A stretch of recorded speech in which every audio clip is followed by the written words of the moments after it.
Good afternoon and welcome to BTV, filmed right here at home in Nottingham from the Nottingham Hockey Centre, home to Beeston Hockey Club. This afternoon we've got a real treat in store for you today as the 7th place Bees take on the 9th place Brooklands Manchester University Hockey Club. Joining me today is Andy Day and Steve Musson. They'll be giving their usual rich insights and commentary straight from the chapel, directly in front of me on the halfway line. It's going to be a real treat in store for you today. But without further ado, I'll hand over straight over to them. So Andy, Steve, take it away.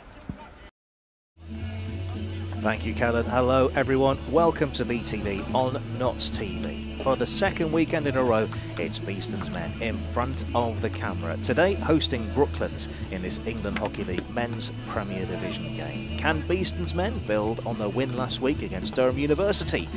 That's the question. Brooklands from Manchester had an unexpected bye week last weekend with their game against Holcombe postponed. So with 2 weeks of rest since their all-action draw with East Grinstead, the visitors will be eager to get back to competitive action. A win for either side today would really kickstart their team's charge towards the top 5. Let's bring you up to speed with the comings and goings in the women's competition. This is the way things are this morning.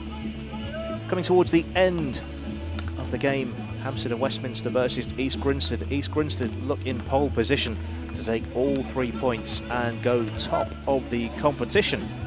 Loughborough students were level on points with East Grinstead. Those 3 points will go on and put East Grinstead on to 13 points. So a very, very good start for them this season. Steve Musson is sitting alongside me. Between us is the COVID curtain, of course, making us all COVID secure. What do you make of that and the early season table so far for the women? Yeah, very, very good. Interesting seeing Loughborough students doing so well, and obviously East Grinstead as ever close behind. And I think it's from Beeston's point of view, they'll be pleased to have got those 4 points on the board early on, really, and hope to build on that as they go forward. No match yesterday for Beeston women. Their game was postponed, so it's a very truncated look to the table, and we'll bring you up to speed with the comings and goings as we get further into the season. We'll turn our attention now to the men's match. Of course, we'll be getting underway at 2 o'clock for commentary. But to give you a flavour of the form that Beeston's men are in, this is how things happened this time last week when Beeston's men took on Durham University. Durham would be wanting to make sure they're set and they pick the ball on the first opportunity that they possibly can, but as I say, Beeston's patience here. Ball in the circle, attempt on goal, that's hit a body, and that's the first penalty corner of the game. Yeah, Gareth Griffiths said the ball entered the D, it was a bit in the air, but he managed to get it under control, and his, I don't think the D, but I wonder whether the injection's a bit too slow, really. It needs to come out quicker than it has there. A little bit more pace there, low. There we go. And that's the end result. And that's an excellent start to the game. Talk us through it. Well, I think the prospect of getting 3 short corners on the bounce is a good one. Side. Here we go again, ball into the D. Oh no, it's gone to the left, and that's towards the baseline. Neat this, and that's found a foot, surely. This is something that Durham will have to work on. Their coach, I'm sure, Jamie Castro, will be looking at that, being low and set in the D, because if it's stay the same, they might actually use one of the moves. There's one to the through Josh Pavage to the right, and it's gone to the other castle. Willar's low, and that is a second for Beeston. Well, yes, they went for the other castle, which is the furthest one away from the injector, and changes the angles for the Durberton as well. Yes. And into the circle, by the way. That's fleshed in. Goalkeeper's in the right place at the right time again. Fired towards the goal. Not this time. Chaos in the circle. Umpire right on it. It's still a Beeston ball. Well, everybody's having a dip at that. The pocketed, and Beeston come over halfway, and there's a little bit of something there. Yeah, Alex Bloomfield's fought through that.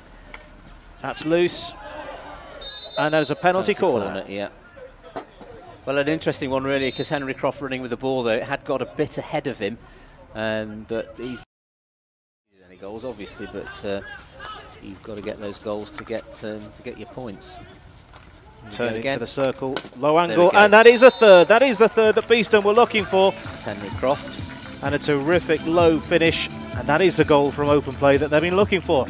Yeah, absolutely. So, it's now and next week against Brooklands that they need to increase their goals and obviously get the points tally higher. I must say that that's not a guarantee at the moment, as the visitors look to go on the attack again. Fired low, and that's a Very close. Yes. How Shape, but they will be looking for a goal, and they've done that quite nicely. They've been quite organised in their build-up play. They've got the ball through the middle. Here's another chance. Have they earned and there's a corner. Yes, they have earned a penalty corner there, first of the game. So we get to see who is the likeliest taker and what they've got from this important likely players. Taking a step back. There's a little bit of movement there. Yeah. It's low, it's gone through everybody, and that's still being played on, and it's a repeat penalty corner. Yeah, that's hit a Beeston player's leg somewhere on the way through, and the umpire giving the optimum. He's making his first appearance for Durham University this season. Let's see if they do the same again. And they have. Dobison, and that's an excellent save. Excellent save from Simon Hojwan. Well, he's watched that, and he's seen it all the way through and been able to get his... Quickly out. And that's hit the crossbar. It was Veeds, and he has absolutely hammered that up and across the crossbar. That was travelling at some pace, and thankfully for from Beeston's point of view, slightly... Right. Yeah, showed too much of the ball to the advancing Durham player, and look at the space they have now. Veeds on the left-hand side of the circle. Could this be that moment? It has been turned in for the first goal of the season from open play from Durham University. Well, we've been talking the game up from Durham's point of view, and that's been coming from... So last Sunday it was a 3-1 home victory for Beeston over Durham University. And it's a very tricky opponent today in Brooklands, Manchester University. Sitting alongside me, you've heard him once already, is Steve Musson. What do you make of this lineup today? Well, I think I have great respect for Brooklands. They've been rivals of Beeston now for more or less 22 years of friendlies, cup games and league games. It's always a bit of a local derby, despite the fact that we're 60, 70 miles apart, but the two northern clubs flying the flag for the north, and the battles are always hard. Brooklands have improved, I think, and they've not got off to the start they would want to, but some of their play this year that I've seen is a bit different to before, and I think that's the influence of the new coaches, Rob Turner and player coach Aidan Cares, just changing the way in which they progress their game. So I think Beeston needs to be on their mettle today. Indeed, I was talking to my contact at Brooklands before the start of the game, and they're looking to play a more open and expansive game, which I think you're alluding to, but at the same time the goals really haven't come from that new format, have they? No, they've not quite got into their flow, I don't think. I mean, obviously they've had a difficult start. Their fixtures to start with against Surbiton's never going to be easy. And again, the East Grinstead game, I think they were leading in that game, and were disappointed they didn't come away with more than just the draw. So there's expectation, I think. They were leading. They were 2-1 up with up to the 64th minute, so it was a close thing. Yes. And that would have been a very, very good result. As things stand, let's have a look at the table and the fixtures as we get underway. It's a goal fest.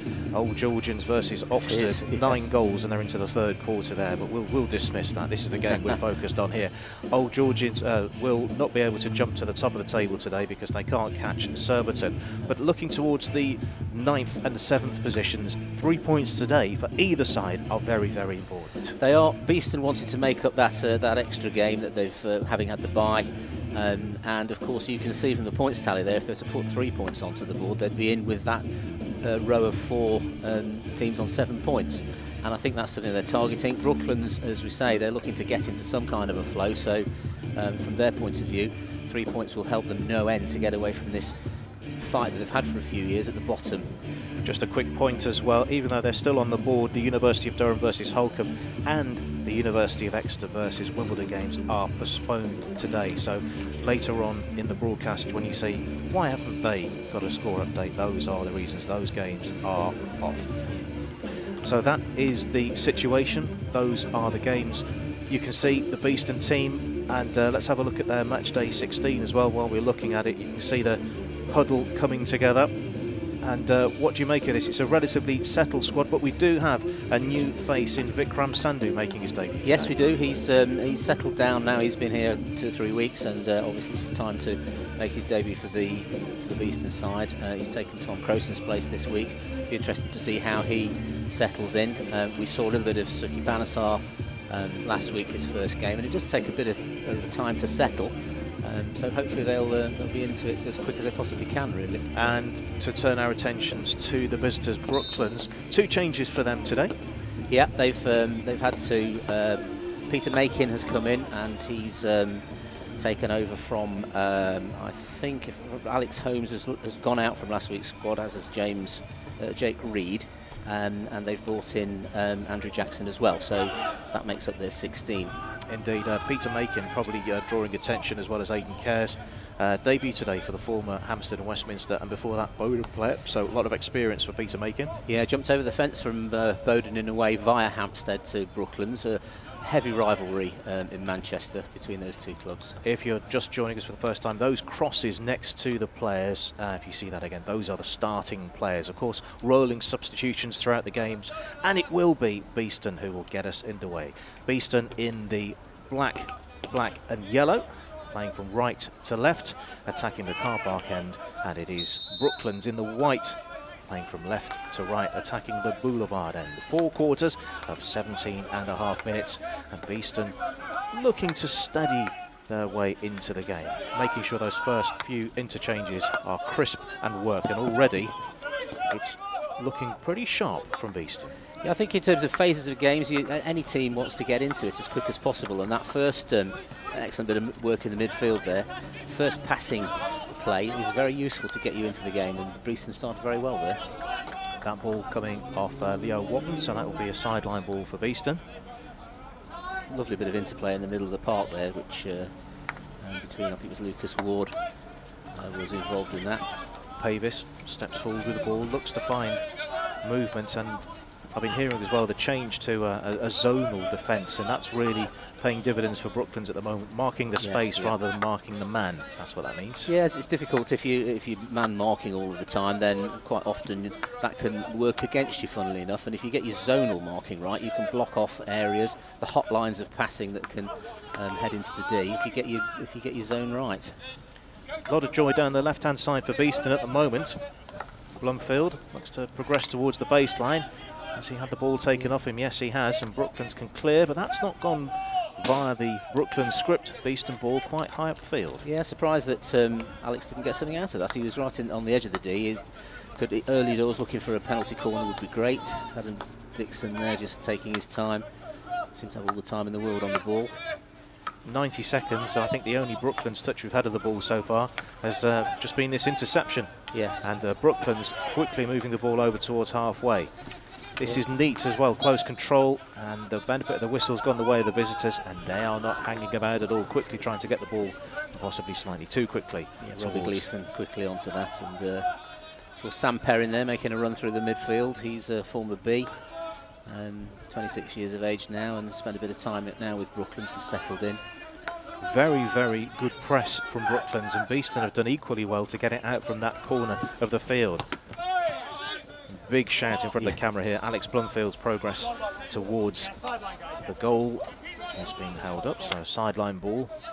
Yeah, Brooklands setting their stall out there. The press, as you say, was quite a heavy press onto the right half player, but Beeston transferred it quickly and found space on the opposite side of the pitch, so it was a good way of getting out. Good solid interception and aerial ball, and that's taken down nicely. Again, good close control. The figure of Aidan Cares, number 9, who will be a threat throughout the game for Brooklands. Yeah, he's definitely a player to watch. Yeah, good stick work from Aidan. He's a talented hockey player and can be very dangerous, particularly if he gets that ball in the opponent's 25.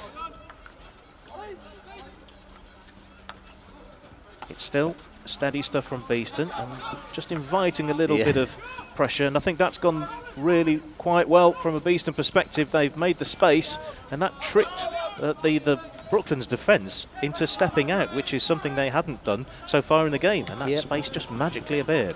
That's right, and the Brooklands defence very low in the D there, because as the ball was spun around and pushed across towards the goal face, then the defence were in line and very low, so they picked that up and took it away neatly. Beeston back on the ball and making some good passing connections at the moment.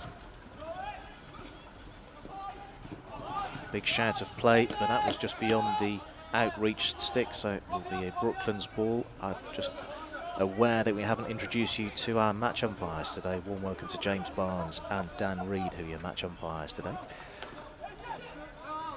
Yeah, from that first aerial from Adam Dixon, I think Sam Mapula was expecting to be given that because the defender didn't actually step away from him, and he was the sort of the first lead player under the aerial. And the umpire didn't see that way. That's a heck of a cross. That is a beautiful cross-field reverse stick pass over about 60 metres, I think. Robbie Gleeson, loads of space there. Tough because it was bouncing and moving around quickly, but you need to do as well as you can there to get behind that and keep the ball in play. It's a shame he didn't trap that. And that's a lot of space. This is a dangerous position. There's a player just in front of the goalkeeper, and that's the first real goal-scoring opportunity, and it has gone the way of the visitors. Good movement, good timing, and good anticipation from Brooklands. Well, I think this is reflective of what we were talking about at the start, Andy, their intention to play a more expansive game. Very high on the right-hand side there, and no hesitation in making the pass to the high player. Of course, that can lead to a dangerous situation in front of the goalkeeper. Beeston trying to be patient, I think, using Adam Dixon a lot in the middle, just because he does bring that composure to the way in which the ball is played around. Attempted interception, and I think whistle has gone the way of Beeston. Adam Dixon a little bit further back than you would usually find him on the field. Yeah, he seems to be able to cover so much ground and can crop up anywhere. This is a good position for Chris Proctor. Indeed, he makes his way towards the circle. His play's been held up, and that is very, very good. Timely intervention again from Brooklands. This is a game historically that's either featured a lot of goals or a big win for one of the sides, or a draw. It's never really a tight 2-1 or a 3-2. It's it tends to be a big set of goals, and it's a big scream, and that's a big ooh from the Brooklands forwards.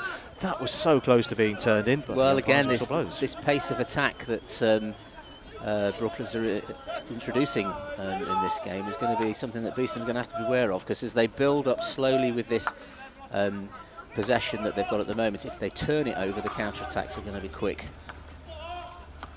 It's going to be a tough game, and I was saying that even as a 0-0, this is a very engaging game. It is. I'm sure it won't end 0-0. I'm sure we will have a goal, but sometimes you get 0-0s. They aren't the greatest game there's ever been, but this has got a real zip about it. Yeah, both sides here looking to create opportunities, and because they play each other a lot in pre-season friendlies and the like, this is a chance. Out to the left-hand side of the circle. Is this a shooting opportunity? That's been blocked really well by the goalkeeper. Yeah. Robert Turner in the Brooklands goal. I think you've got to be a lot quicker with the release shots in those situations, and Robert Turner's not going to get caught out there. That's end-to-end, and that is just beyond Thomas Russell. And that is how quick opponents, and it does seem to be most of the opponents have moved the ball very, very quickly in the games we've covered for BTV they have, this season. yes. I think the expansive game now is something that happens for all teams, particularly at Premier League level, and the wish to get the ball high as quick as possible. You see it with all the sides. Dan Vincent taking that ball down. Yeah, space between the two pressing forwards there. Let Brooklands find a way through. For a moment, the Bees thought they got the turnover, but I think there was a little foot which was spotted on the far side. So it's a Brooklands ball, 7.5 minutes gone, no goals, plenty of intrigue. Brooklands with the best chance so far, and it's a miscontrol. Yeah, a bit of a press there led to the Brooklands player just missed passing. Now the ball's back in that familiar back four transfer work of Beeston. That's too easy a turnover from Carl Marshall. Tapped out of play. The gaps, when you look forward and you see gaps between midfielders and a leading player from your team, the pass has to be made really quickly because the gaps close quickly, and it makes it look like it's an awful pass sometimes, but it's often down to the quality of your opponent. That was a pass to nowhere from Brooklands, and this is very, very neat coming out of defence. Here's Dixon receiving the ball from Panasar. Yeah, this ability of Adam is a demonstration of players of how you keep that ball close to your stick. It's very difficult for defenders to take it off you. That ball is just flying off a stick. Yeah. There we go. Here's Ollie Willars. Time to assess his options looking forward. Ollie just looking to see whether he can feed that ball into the D quickly in space, but a bit of patience applied. Indeed, I think he's going to get the ball back now, yes. He's got the option of an aerial, but chooses to go low. He might go aerial this time. No, he's decided to keep it low. And the zip is good, but the interception is there from Brooklands again. Yes, you can see if that doesn't get trapped as it's fed forward, look what happens. It ends up with the opposition and a counter-attack. And the pace, and streaming towards the centre of the circle is Slater for Brooklands. That's gone out of play though, Brooklands ball. Yeah, very important to maintain that possession in the middle of the park. You want to build up your play and you want to use your midfield players, but it's sort of dependent on those midfield players, making sure their basics are good. That ball's travelled a long way, but it has been trapped and played in quickly towards the edge of the circle. That's coming off a Beeston stick. It's been controlled in the air, and the whistle's gone the favour of the home side.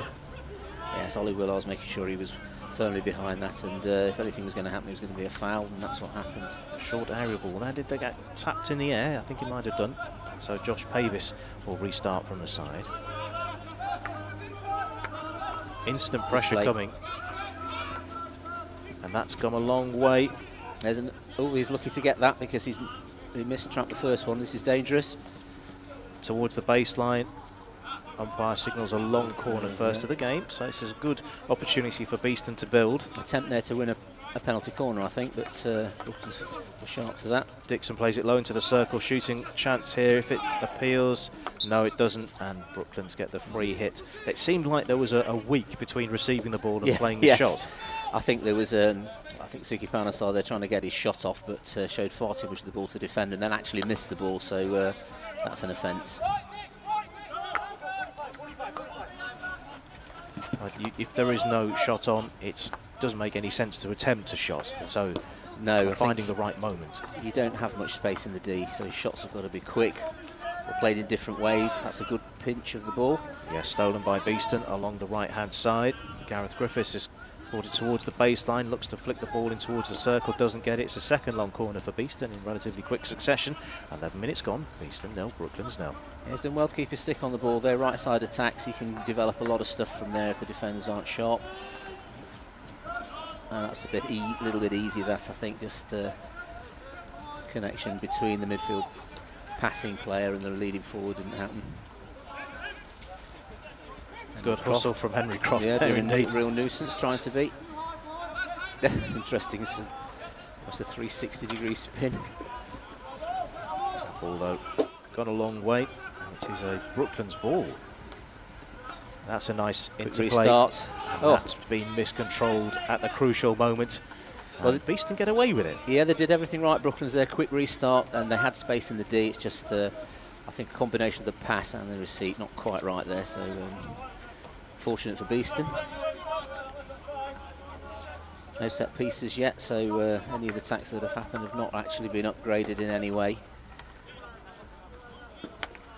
Don't want Brooklands having corners from Beeston's perspective, because Peter Flanagan has already got 3 of their 4 goals this year from penalty corners. Indeed, I know he has scored on this ground on several occasions before. He has. Very good, very accurate, very powerful. But equally, Brooklands won't want to give corners away, with Adam Dixon having had a rich vein of form recently with them. Indeed, he has. Will break off as Brooklands break towards the boulevard end. It's come off a stick, that's been turned in, and that's the opening goal of the game. And it is Brooklands that have taken the lead. Well, I mean, that finish was excellent. The ball bounced off a stick and was in the air, and the reverse stick didn't have to be a hard hit, but it was accurate and has put, from David Flanagan, I think that was, and it's put Brooklands in the lead. Sit up off Ollie Willar's stick, created a bit of air and space, and David Flanagan, an arch poacher of goals there, has put them in the lead. I would say that's slightly gone the way of the game. I think it's right that Brooklands are ahead, as the early exchanges, they've had the better of them, but Beeston have had the ball. That is ridiculous from Adam Dixon. He's taken it a long way, and it's come out of a huge amount of traffic as well. Yes, he did, yeah. Challenge for the ball in the air. Yeah, Lucas Ward, I think, thought he'd been fouled there, but interesting. That seemed to have hit a foot, but not spotted by the umpire. and a lack of control. That's a shame, because space on the left and a bit of room behind the defence, but Henry Croft's not managed to get hold of that. It was a typical Brooklands goal, I think, Andy. You know, the half chance, and particularly from Flanagan, sort of thing he scores regularly. Here is Peter Flanagan's ball towards the baseline, fired low and hard, and watched all the way by Solomon Hujwan in the Beeston goal. Beeston don't seem to have worked out how to attack this. No, the Brooklands' intent's quite clear. Get that ball forward quickly if they can, and make sure that they put it in the D. Doesn't matter how accurate it is, just throw it in there and make Beeston defence struggle a bit. Beeston have taken a different approach. The build-up play has been steady, but they've not created an obvious opportunity. No, that's a nice turn. The ball's into the circle. Could this be a shooting chance? Play on is the umpire's signal. And that suddenly, changing the gears, made an opportunity for Beeston. In quite a similar way, actually. It bounced up off the defender's stick, and I think Henry Croft there was trying to get a shot away in a similar fashion, but it didn't quite happen for him. Better from the Bees, responding to being a goal down. Ball into the circle. That's gone through everybody, but neat control in the Brooklands defence. These are chances, though, when you get opportunities like that. It's so important to watch that ball onto your stick. Willars watches the ball, decides that he has to intervene and take the ball off the forward, and that's extremely calm across the back, transferring the ball to the right-hand side, to the spectator gallery. Beeston, though, still pegged back in their defence, and they've won the ball via a free hit. Josh Pavis over there. I think the art of being a good defender is when you're pressed is to go calm. A lot of defenders can actually get panicky, but particularly if you want to make sure you get your outletting right, you have to be calm. Ball is excellent. It's not been trapped though on the first occasion. He's won it back and lost it. Unfortunately, it's all a bit tight and congested, and the ball pops up off the stick. Brooklands stepping in well. The disengaged defender, the second defender or second wave, stepping in well and mopping up anything loose. Marshall with a restart. The ball really zipping about now. Beeston, I think they're feeling a little bit under the pressure at the moment, and they want to assert themselves back on the game. Now towards the baseline, the ball quickly picked up, free hit in a dangerous position, right of the circle. Brooklands' work rate very good. Look at the number of players there, all stopping any path through to the D, forcing Beeston to bring the ball out again for the transfer. Marshall checks back. Willars beats his man. Looks to play it quickly in towards the circle. It's been knocked behind, long corner for sure. I think the Beeston coaches, Mark Wosley, will be wanting a little bit more of an approach from the forwards to get on this ball, because it is going into the D a few times, but they've not picked it up cleanly yet. Not having any trouble passing it around. It's just the in the final third. There's a good opportunity. This Proctor needs to get there. Did he miscontrol that, or was that knocked away? Proctor still in possession though, and he's gone the long way round. Huge bit of coming together. Shooting chance from Griffiths. It's been mopped up and played away with confidence in the Brooklands defence. Here's Lush. He's earned a free hit, so he takes the sting out of the attack. I think we're due for the quarter-time break any moment now. So I think the next movement, in fact, that is it. That is quarter time. It's Beeston 0, Brooklands 1. What do you make of that? Well, I think from Brooklands' point of view, their counter-attack play has been quick and has led to 2 or 3 opportunities, and of course they've taken the one which has put them in the lead. From Beeston's point of view, the build-up play has been good, but they've not been clinical enough in the D. Gareth Griffiths there with the last opportunity. I think he had enough time to get a better shot off. Tried to do it quickly, but didn't quite execute it well enough. I think it's probably more of the same from the restart after the quarter break, but Beeston will be wanting to get something out of the amount of possession they've had high. Indeed. So the two teams getting their instructions. Normally buzzing around the Beeston team at this time would be Buzz the Bee, with under the control of RADA and BAFTA nominated actor David Henderson in the Bee suit. So get well soon, David Henderson. And from all of us at BTV. So what do you do if you're Beeston now? What do you change? Or do you more of the same? Or is that not going to be enough? Well, I think it is enough. I think the build-up play is fine, because it's putting Beeston into dangerous positions in amongst Brooklands' defence, and I'm pretty sure that's what Stephen Wood at the moment, as you can see talking over there, is probably telling them. He'll expect more movement from the forwards, because at the moment Brooklands are doing very well at getting low and stepping in front of those forwards, so that final connection that leads to a shot or a corner is not happening. Brooklands will be happy with their work rate, I'm absolutely sure, because it's been excellent the way in which they've covered the pitch.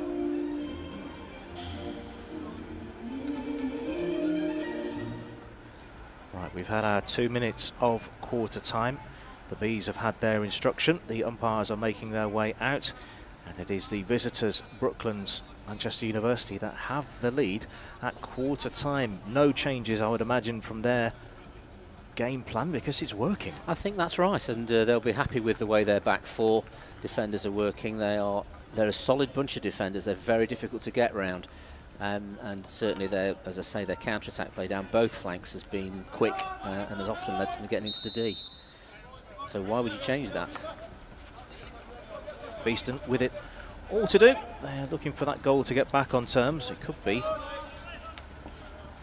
quite a tough ask at the moment, but with one or two things going their way, and I think getting the shooting opportunities, because it is Brooklands that have had 2 clear shooting opportunities.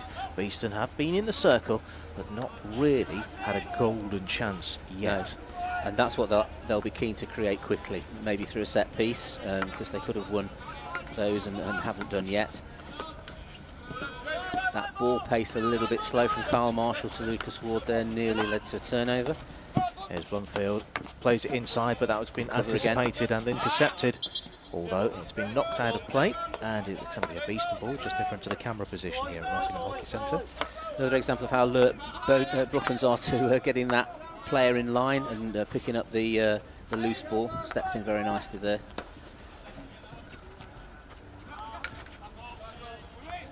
Lucas Ward using his skills.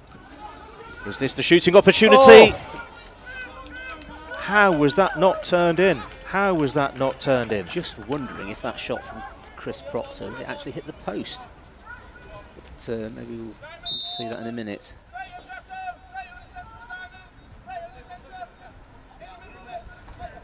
The ball's travelled a fair way away from the pitch, and there it is.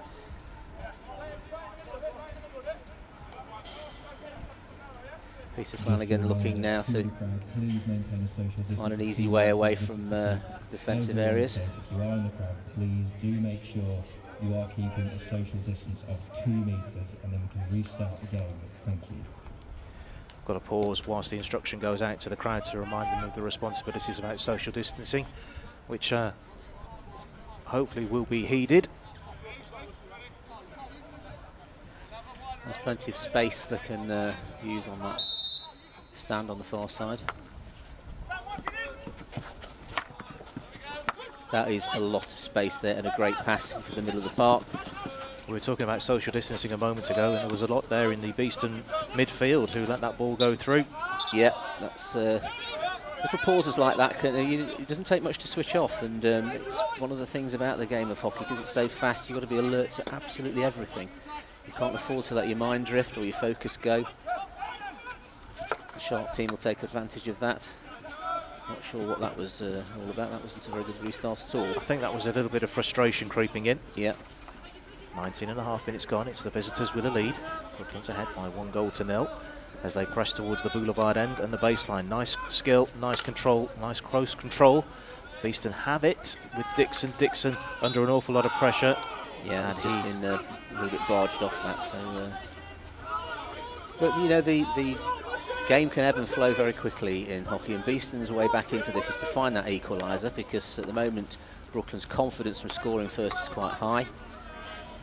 So again, the build-up play probably needs to be a little bit quicker from Beeston to put the Brooklands defence a little bit more out of shape than they've been. They've been able to set easily. That's a nice lifted ball and nice control. A little bit of stick to stick, and it's been stolen off Matthew Cruikshanks on the far distance. Yeah, Aidan Care's working back, and the Brooklands side working hard. Blunfield with a quick ball forward. Stabbed away in the Brooklands defence, long corner. A big distance from Henry Croft and any other Beeston player at that point, and a bit of uncertainty, but at least he kept the ball and took the free hit. Now we've seen Beeston have moved their movement forward. Their base is further forward than it was 5 or 10 minutes ago. But that's the moment they're having to be pressed back all the same. Brooklands are doing a good job here. They are, and Brooklands have dropped into what they would refer to as a half-court form of pressing there, where all of the players are in their own half, just tracking any lines of play through to Beeston forwards. That allows Beeston to get slightly higher up the pitch, but needs them to be more precise on their passing. Dixon decides to roll the ball backwards, trying to find that bit of movement, which is there. I see that little lift when Robbie Gleeson received that ball. Sorry, it was Suki Panasar received that ball. Is not helpful because now the Brooklands player to step in. That's been travelling a long way. Wedge one coming and knocking the ball away. Again, incredible pressure. Yeah, that's right. It's tough to get out of there, and Brooklands have won it. They fired the ball off a Beeston stick, so it's a long corner, I think, for.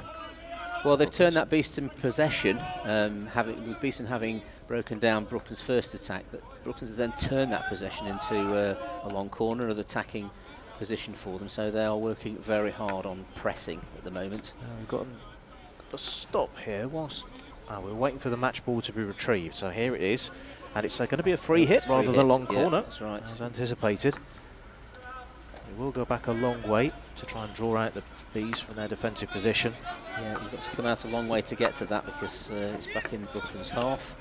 Making the space to try and win the ball, and the Bees have done that, and here comes a counter-attack of their own. So what can the home side do? It's been brought over halfway to the 23-metre line, and that anticipated ball forward, back stick, I think, and that's a Brooklands ball. You can see the umpire's signal. That's a little bit of a basic. Yes. The space again, Brooklands not wasting any time in getting forwards. Slater's ball towards the baseline, that's neat, and that's been played calmly. Very useful pass off the baseline there from Brooklands forward. Really nice angle on the ball as well, nice shape to it. And this game really has started to come alive. These are two teams that really want to win the game. And that's intercepted, although unfairly, says the umpire. Play held up. Sandhu plays the ball in. That's again just very easily hit straight through the D. No forward in it as far as I can tell. Unless I don't think there was a touch on that. Certainly, I think the players on both sides using the opportunity when the ball goes out of play to catch a breath here. Yeah. So important when you're crossing that the cross has got a good angle on it towards the furthest post away from you, so that there's a chance for forwards to get on it. But equally, the forwards have got to work hard to create the right space inside the D. Kaz just underneath that. It's gone against the player, so it's a Beeston ball. Kyle Marshall, number 5, with a mop of blonde hair. Yes. Still not sure why he's chosen to do that. But you don't think it's natural then, do you? Willars. The crispness has returned in the midfield for Beeston, but the penetration just isn't there at the moment. Well, Brooklands, if you look at the way in which they're lining up, staying narrow as a front three, it's very difficult for Beeston to find a way through. And I thought that was going to be turned over then, but that's neat, and that's been nudged. Yes. Was that a touch there? Was that a shooting opportunity for Henry Croft? Yeah, I think he was in space and he was there, but of course again it's not been picked up. Real muscular nature to this game. As I said before, these are two teams that want to win this game, very much so. And I think they both want to try and impose each other's way of play on the other team. Yeah, Chris Proctor travelling quite well with the ball there, just gone off for substitution. Indeed, quite a mass substitution taking place there. I think 4 at once. Yeah.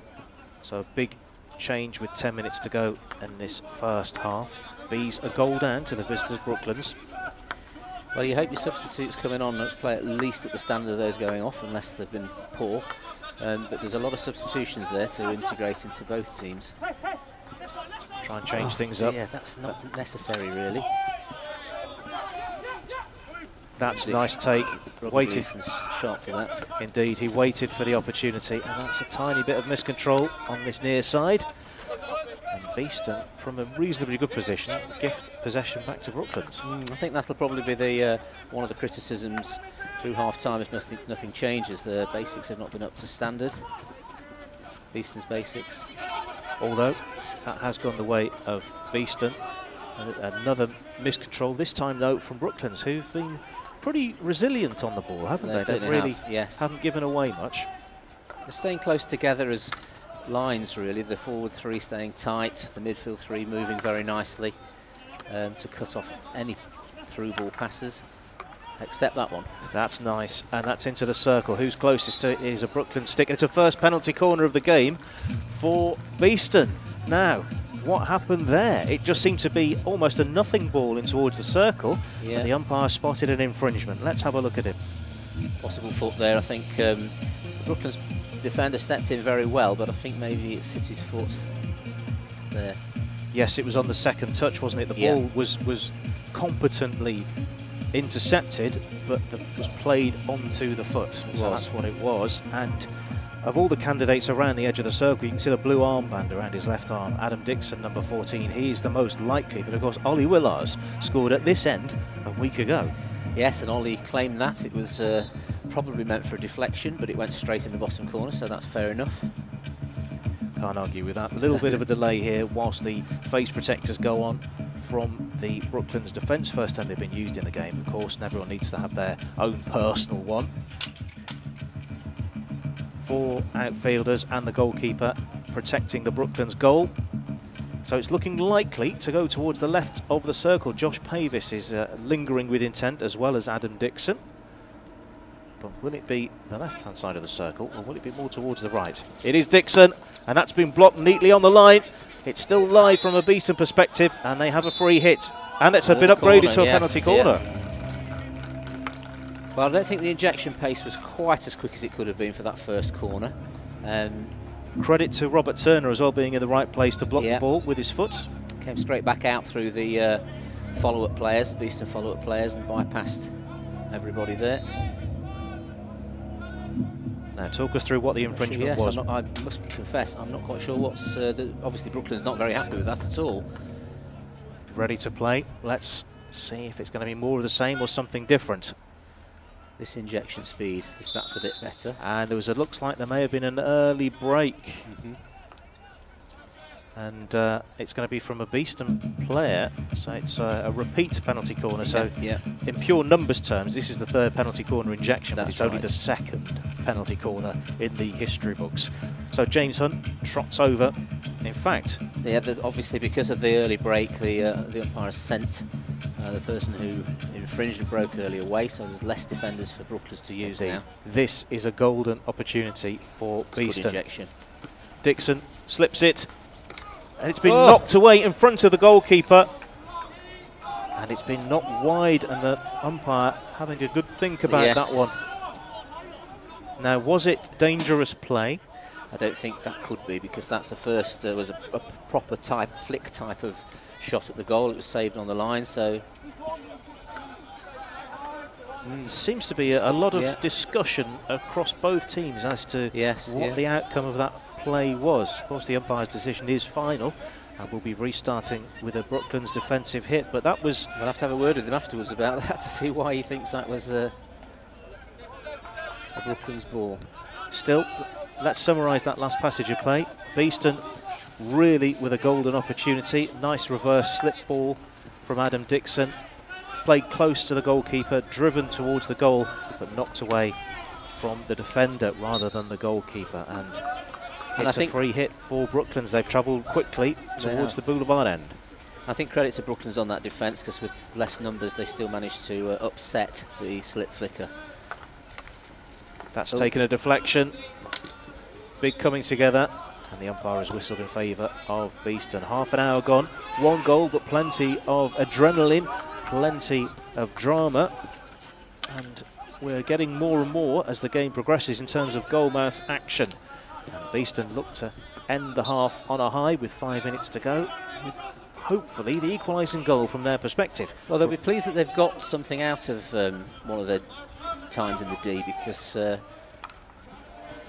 they've been there a number of times and not come away with anything, so they need to get more of those opportunities as we run into half-time. That was a superb extended take out of the air, by the way, in the Brooklands defence. Yeah, it was. And they did well in two ways there, because the runner stepped across and upset Josh Pavis's potential flick, and then they managed to save it on the line as well. So with fewer numbers, it was an excellent defence.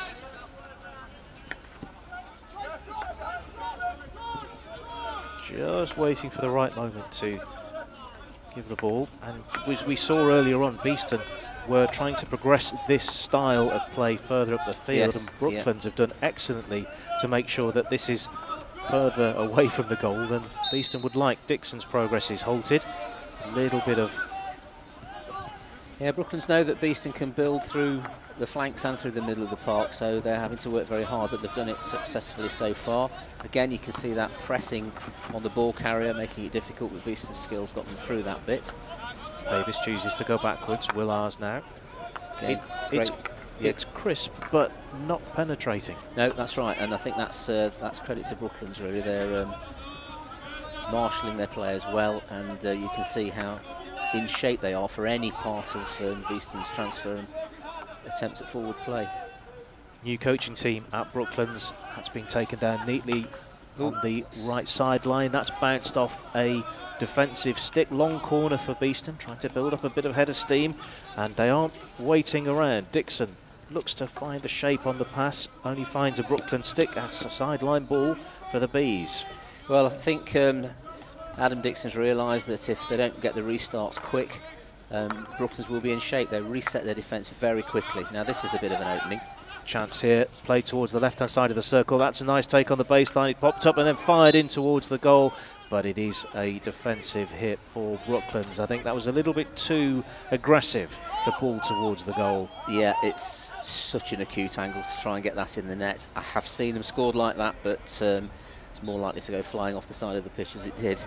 Yes, so that means we need a new match ball.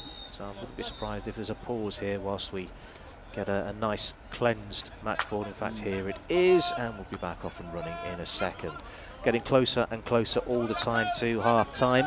Just the one goal in it. Yeah, it's still anybody's games. It's Brooklands that are in the driving seat at the moment. Well, at least from Beeston's point of view, it is close.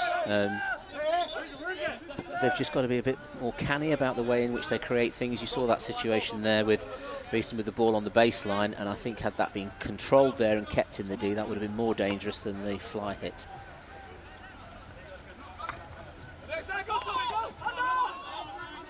Lots and lots of chatter as that ball comes off a Beeston stick for a Brooklands long corner. Yes, again applying the pressure on the right-hand side, looking to get an early cross. In the knowledge that if you can get that ball into the D, however it gets in there, it becomes the defender's problem, and that can lead to anything really. So the more often you can get that ball in the D, the more chance you've got of scoring. 90 seconds or thereabouts to go in this first half. Can Brooklands add to their one goal advantage? Not at this attempt. Umpire's whistle goes their way. The Beeston defence, that is. And again, you can see the attempt there from, or the intent from Aidan Cares, just to make sure that ball was going into the D. Didn't quite come off that time. Will there be a chance on goal before the end of the half? Beeston moving it quickly from the sidelines. And they get another free hit here. Yeah. I was waiting for the sweep of the arm from the umpire to indicate long corner, but it is a free hit for sure. And they are moving the ball quickly and with intent around the edge of the circle. Reverse side ball. Umpire having a good look at that one. No foot in there. And clever kick from Rob Turner there, just making sure he kicked that into space and gave Brooklands the best chance possible of getting away from this danger zone. You can tell by the way that the Brooklands players are moving away. It is a Brooklands sideline ball. Beeston still trying to make a nuisance of the restart from the side. It's an aerial ball to try and bypass those players in black. And that is the end of the first half. It is Beeston 0, Brooklands 1. A very engaging first half of hockey. It doesn't have to be thousands of miles an hour and goal after goal after goal for it to be a very good game. And this has been a very good game. Here's the summary. Bringing up the details on the screen. Just the one goal for you. David Flanagan on the 14th minute separates the sides, and that is the position at half time. Brooklands correctly, I think, winning at half-time. Yes. But Beeston, it's not out of their reach. 1 or 2 changes might be enough to see them get back in terms. This is the way that the other game, you saw it a few seconds ago, this is the result from the other game earlier on today. Just the 16 goals.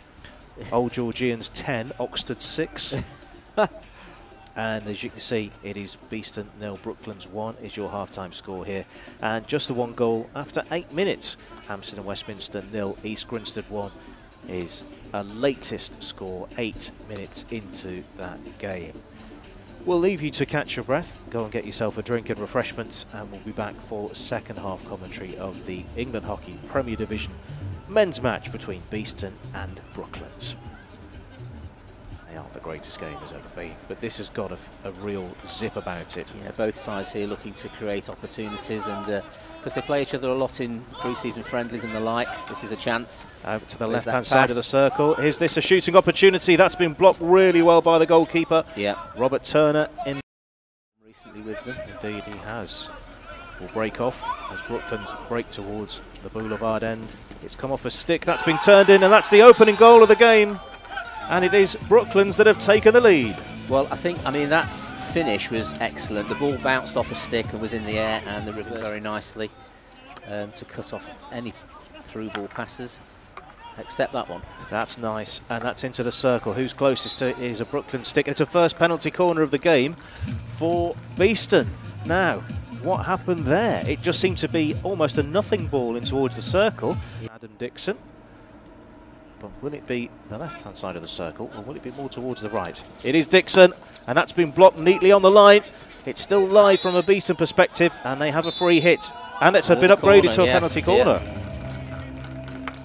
Well, I don't think the injection pace was quite defenders for Brooklands to use now. This is a golden opportunity for Beeston. Good injection. Dixon slips it, and it's been knocked away in front of the goalkeeper. And it's been knocked wide, and the umpire having a good think about that one. Now, if they don't get the restarts quick, Brooklands will be in shape. They reset their defence very quickly. Now, this is a bit of an opening. Chance here, play towards the left-hand side of the circle. That's a nice take on the baseline. It popped up and then fired in towards the goal, but it is a defensive hit for Brooklands. I think that was a little bit too...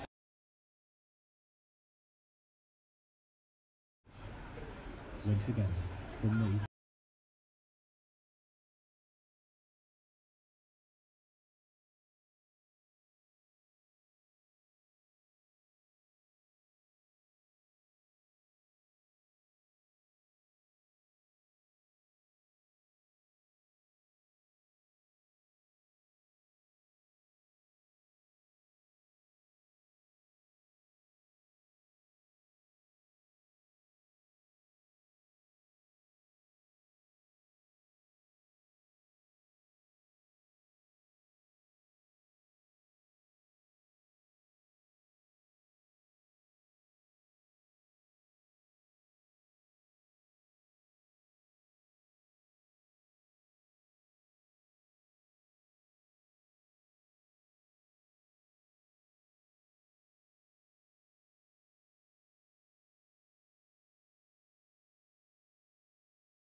Welcome back to coverage of Beeston versus Brooklands Manchester University in the England Hockey Men's Premier Division.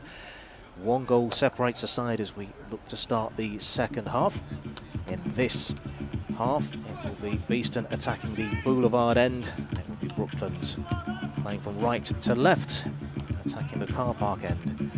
And it is that side that has the lead. What do Beeston change, Steve Musson? Well, it's from the forwards' point of view, they've got to try and find some way in amongst these very well organised Brooklands defenders. The Brooklands defenders have stepped in front of the forwards on every occasion that ball's gone into the D, and somehow through speed of movement and timing, Beeston's forwards have got to get ahead of that. Indeed, and we were talking off air about the need to disrupt Brooklands in this early in the second half from a Beeston perspective, and at the moment it's going all Brooklands' way. Admittedly, we've only had 17 seconds of the half, but it's a confident start to the second half from the visitors. It is. I think for me, one of the things that's noticeable about Brooklands is obviously having one of their coaches as a goalkeeper. Their defensive setup is excellent, really. Their back four, very well organised. They set early for any attacks that Beeston throw at them, and that's what's made life very difficult for Beeston. Two different styles of play. Beeston steady build-up play through the middle of the park, trying to find the forwards in some space. And Brooklands in this sort of half to three-quarter press, looking for pickups so they can spring a counter-attack. The first long pass there where it was breaking down for Beeston and quite cheaply given away in the middle of the field. And I think that's what Brooklands are being patient and waiting for, and that's when they then spring their attacks. Ball bounces and it has gone all the way through from a Brooklands stick, so it's a defensive hit for Beeston. Making Beeston start again and have to build up, and then that's what they've been doing right the way through the first half. Making Beeston start from scratch again and build up another attack. Talking about starting from scratch, it's a completely new coaching team at Brooklands, and it is. What are we seeing that's different from 12 months ago when we would have seen this fixture? Well, I think it's this willingness to be expansive quick when they actually get the ball. You see the forward players getting very high, and obviously the players on the ball releasing the ball quickly to those higher players. Lucas Ward doing very well there, and is that just very nearly threading the ball through, and that's a change of direction for Beeston. Instead of trying to go to the, they're going through the middle, and that almost worked for Lucas Ward, finding a trick. It did. Brooklands again very tight. There are three defenders there around the potential receiving player, but I think Beeston trying anything. For me, I'd be looking for more set pieces, I think, really, because that's probably a way back into it, and then they can perhaps try to go for the open play goals after that. That was so close. Chris Proctor just bounced over his stick. He was waiting. Would that have been played better along the ground, in your view? Well, I think it's been played probably accidentally with a bit of a lift on it, because I think there was a direct route through. And again, you're just relying on that connection between the passer and the receiver to make sure that that space that Chris Proctor's created is used. Interestingly, we did see, and I could be mistaken here, so please feel free to correct me, but we saw two Beeston forwards almost interfering with the goalkeeper there to block the goalkeeper's view of what was going on, and that almost worked. Yeah. Is that a deliberate tactic or an accident? I think you can get your high forwards around the goalkeeper, because if the zonal approach from defence is actually to make sure that ball can't get to the high forwards. If Brooklands do that right, it won't get there. But if by any chance it does get through, then there's an easy goal scoring opportunity. Indeed, as a goalkeeper, which player do you go towards? And exactly. I think it creates that confusion, because you will absolutely be leaving someone open. Yes.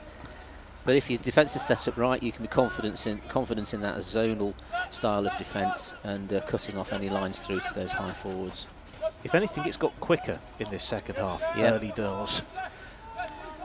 Brooklands will have chatted at half-time about maintaining their tempo and intensity because it's worked for them so far. They'll be happy with the 1-0 lead so far. Things are starting to open up. Robbie Gleeson having to go back. I'm sure he'll be in possession again in a moment. In fact, it's all the way back. Josh Pavis decides to... You can see each time there's a player on the ball, you can see how quickly Brooklands press and close that person down. Again, the ring around that around Josh Pavis there, difficult, but there is a route through the middle of the park. And that has worked. That was neatly timed as well. There is a route through towards the circle. That's been first time control, which was good. Played the ball into space to make the room for the clearance. It's still under a lot of pressure, and that's a smashed ball out of defence, which is coming a long way. We will be coming back, though. But you can see there Henry Croft's intention to throw the ball into the D, but Chris Proctor was behind his defender. So it's either he's just relying on the defender missing it if he's going to get on the end of it. This way, that way, Chris Proctor is being held up, but no, the ball has been played out from Proctor's stick. Defensive hit for Brooklands, and they are not wasting any time either. No. That is a neat little bit of play, and also neat control on the run from Thomas Russell. Chris Proctor tried to get around the back of the last Brooklands defender there, but his skills just took him over the baseline. Ed Carr was looking to drive that, I think, but that was a risky pass, because if Henry Croft had been alert to that, he could have picked that up. But bit of a nibble. Lucas Ward just testing the umpire a little bit there. Potential card for that kind of a tackle. Look how quick here we go into the D. Oh, important touch, but that probably worked in the favour of the attacking team. Yeah, good build-up play from Brooklands, quick. Beeston have got that one sorted out there, and away they come again. The pace has gone up another notch, and that's that is a nasty tackle. I think that might well be a card. Andrew Rusbridge is the player who came in at the side against Robbie Gleeson. I was just looking down at the notes there, so can you confirm what colour card that was? I'm sure that was a green. Green card. So a 2-minute temporary suspension for Andrew Rusbridge for Brooklands Manchester University. Beeston now will have a 2 minutes and reducing time player advantage, and Brooklands have retreated. They will do, yes. You'll find them defending the D for all they're worth now, whilst this what we probably describe as a little bit of a power play goes on from Beeston's point of view. Indeed, there was a moment there where it opened up, but it's been switched out to the left-hand side of the circle, but it's gone over the baseline. Turnover ball. Yeah, the understanding that Ollie Willars might make that first-time pass in there, and the forward not far enough into the D. So that player that's received a green card is currently sitting on one of those chairs near to the technical bench. That's where the suspension is played out. Brooklands smacking it forward, and it's taken deflection off a Beeston stick and given them possession. Absolutely textbook. You can't complain about that. That is the right way to do things if you're a player now. Yeah, waste to see the time tick away whilst your player's off. Nudge to the side. A couple of sticks close to it in the circle for Beeston's defence. Brooklands still have it on their right-hand side. Quick move to the left, quick move to the right. Brooklands get a free hit here. Yeah, there's a lot of organisation in the Brooklands team, and you can see that they are dealing with each phase of play well, whether it's defensive or attacking. They've got players who know what they're doing. Players around the keeper now in the D. 3 forwards in there. A big shout for a stick tackle, and that's gone through everybody, but Brooklands will that be kept in? No, Beeston have the ball on the side. And intentionally slinging it forward. Yeah, a number of times you see the ball go through a D. It's unless you're watching Surbiton, because that never seems to happen with them. The player, I think that suspension is over. Yeah. And takes the seat on the substitutes bench, so it is 11 versus 11 now. The suspension for Rusbridge is over. Now that's a fired ball, and that's neat, and this could be angled in, but it wasn't. A little bit of delay on that one. Second prize in towards the baseline, and that's a neat control first time. Again. Umpire giving it a close look. Same approach from Brooklands. They know that they need to be low, keep their feet out of the way. Very vocal, both of the teams today. One of the ways of keeping your intensity up is to communicate high decibel levels. Oh, that was high risk, but a good reward. Kyle Marshall plays the ball towards the edge of the circle. On the left-hand side, Dixon looks to smash it towards goal. And it is a Brooklands defensive hit, and that's suddenly the tempo change that you saw. Nearly led to good things. I think Adam Dixon's turn and shot a bit too high and off target, so that's gone the way of Brooklands.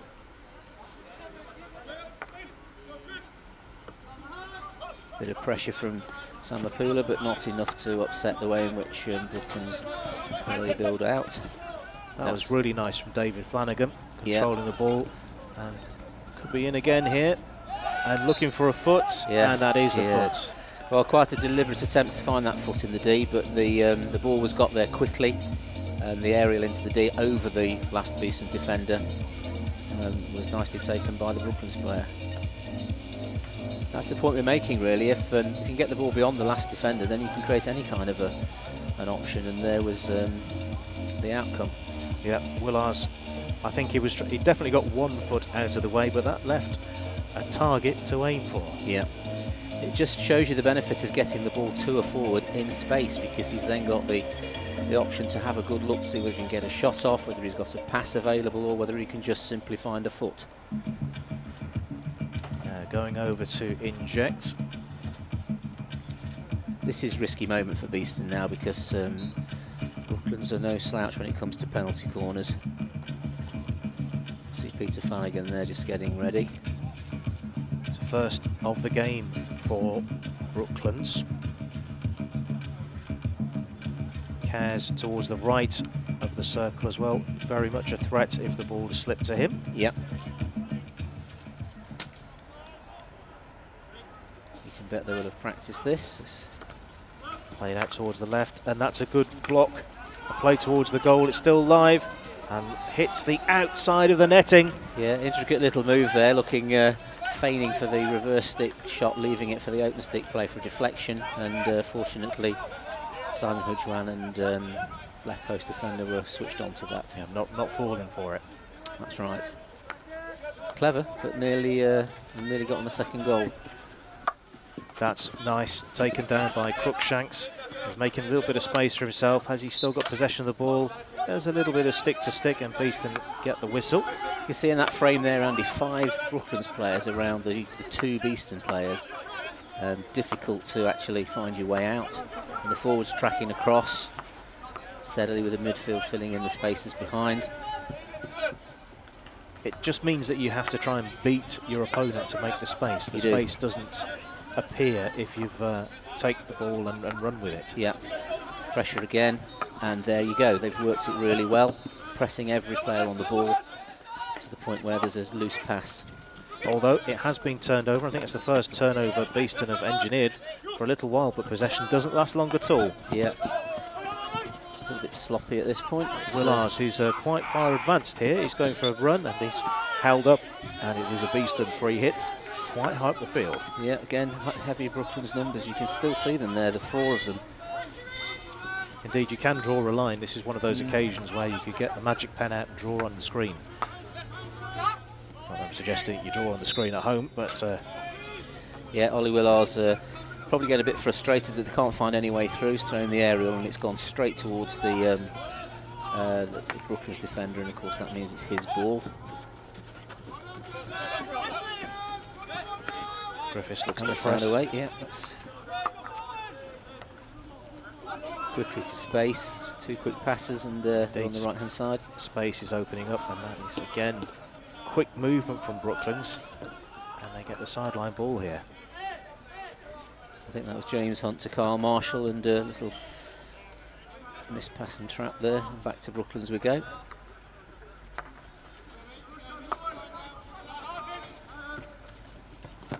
Hasn't been much of a mistake from either side's back 4 transfer work at the moment, and that's one way that Beeston could get in if they could steal the ball off the Brooklands back 4.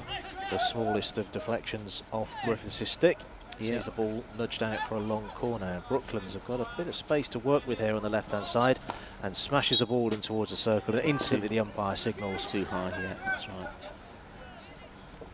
These reverse stick crosses, if they're right, they can be very dangerous from that side, but quite often you see them hit in the air.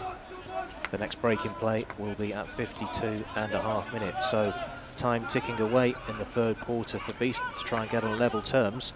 I don't want to say the game's slipping away from them at the moment, but they seem to a little bit short on ideas. I think it's going to need something a little bit special around these defenders, these Brooklands defenders. Look at the absolute way in which they've covered that side of the last quarter of the pitch. It's almost they've been training with rope. Yes. So to work that space out, and that's and again, so close. Step in, absolutely excellent step in.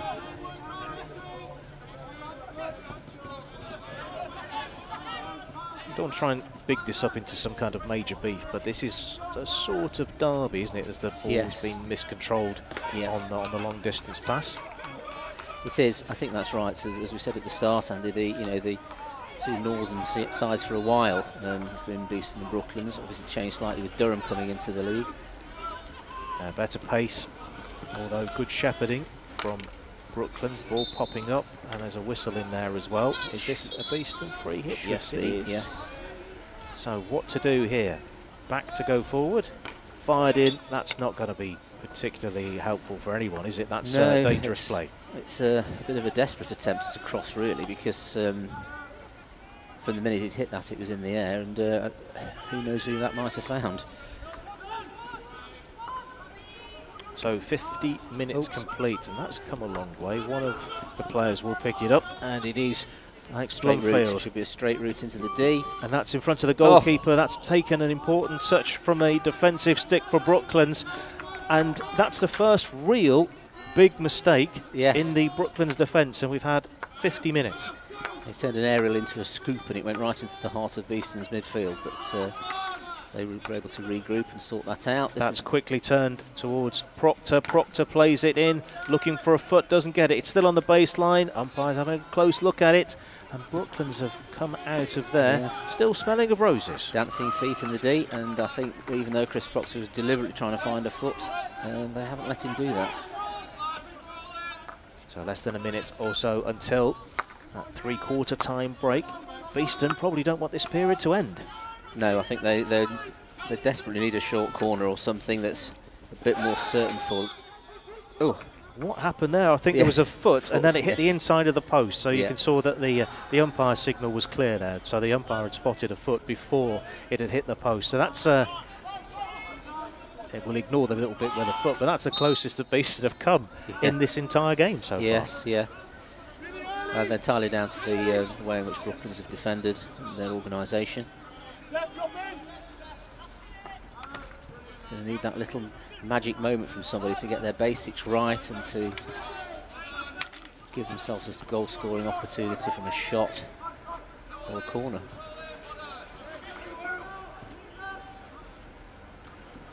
Useful aerial. Now there is a bit of space here. Things are starting to open up. It is Brooklands' defence getting tired. That's got in front of the goalkeeper. That's been played away in the penalty, and that is the best time to do that, as there is around about 40 seconds left of the third quarter. We will play until there's either a goal or the ball rolls out of the penalty corner. So amazing. Every bit of that pass was tricky, but they managed to string it together, and there was the foot. They can do it. They can do it. But it needs Brooklands to take their eye off the ball for the merest of moments, and Beeston can impose themselves on the game. They can. And this is what they've got to do, Andy. They've got to get in front of their defender each time so that these passes can connect, and they will have a series of them that will get them somewhere dangerous. You can see that there is a lot more in black around the edge of the circle than you would usually see. That's because the next time the ball goes out of play, it'll either be a goal or the quarter will end. So it's a crowd scene around the edge of the circle. Ollie Willard's deciding to dip out of your shot there, but there's an awful lot of attacking intent. We've got Griffiths, we've got Proctor, we've got Dixon around the very edge of the circle, and now Willards, who scored last week from a similar position. I think I'd be surprised if they didn't go the Adam Dixon route here.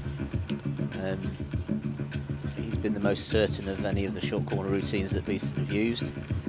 Robert Turner in the goal for Brooklands. He stood up well to 2 opportunities so far. Can Beeston convert this one? A little bit of movement around the edge of the circle. There's the trap. Dixon goes low. It's been blocked, and we have a repeat penalty corner. Yeah, all sorts of people throwing themselves in the way there. Attempt at a low pass for a deflection. You can still see the position of Chris Proctor there as he was trying to get the deflection, and he's taken a blow, I think. Yeah, I think was it played on to him? Possibly. I think there was a collision between players. He gets himself in there to try and deflect that ball from Adam Dixon.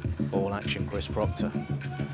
So no, you can see that the clock is stopped at 52:30, as we'll have to go and retrieve the ball over from the corner. I think they're possibly a bit concerned that there's no direct flick route, because defensively, again, this organisation that Brooklands have had. I would suggest that there might be more joy around the right-hand side of the circle if it could be moved toward, but we'll see how it goes. Played in this time, and that is the equaliser right on the stroke of three-quarter time, and it's that man again. And interestingly, this time Adam's been scoring on the keeper's left-hand side, and he's put that low to the keeper's right. So I think that's the only gap he could possibly see, really, because of the line of the runners. But he's executed that very well. Let's have a look at that strike, and there was no wasted time at all there. As soon as the connection was made, the power was generated, and Beeston are back on level terms. We are in for a grand stand. Final 17.5 minutes. It's Beeston 1, Brooklands 1, with 3 points at stake. Who will take home all 3 points? Drama here at Nottingham Hockey Centre. Beeston back on level terms. So it's a 2-minute three-quarter time break. You could not want to score at a better time, could you, Steve? I think that's absolutely perfect for them, really. And it gives them the final quarter to go all guns blazing for the win. But then, of course, possibly Brooklands will see that the same way. Often when you get an equaliser, the energy can change to the side that have equalised, and hopefully that will be the case from Beeston's point of view. Brooklands will be relying on this great organisation that they've had defensively, which has stood them in good stead so far. But we were talking about a psychological blow that Beeston would need to score over the Brooklands defence, and that has happened now. Yeah. So this Brooklands defence aren't impregnable. If I got those letters the right way around. Don't dwell on it, we'll move on.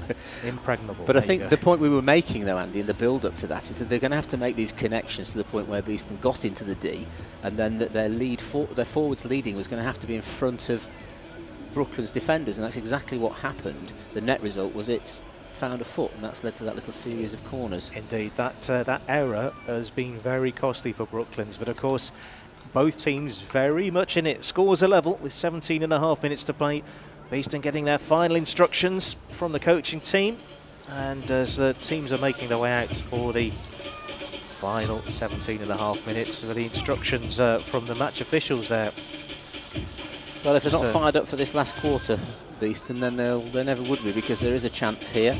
But equally, they've got to be very careful from Brooklands' style of game, because they can score from counter-attacks. Right. We've got the signal from the delegate. We are moments away from restarting.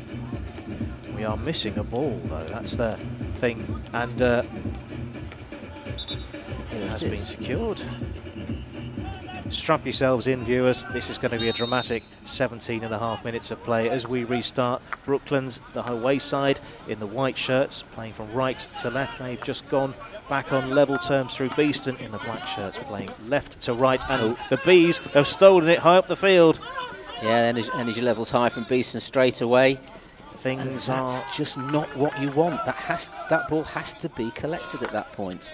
All that effort and energy, and the attack's gone away. In possession, Andrew Jackson looks to move things along the Brooklands left. That's a neat ball in towards the circle. There's a big appeal for something.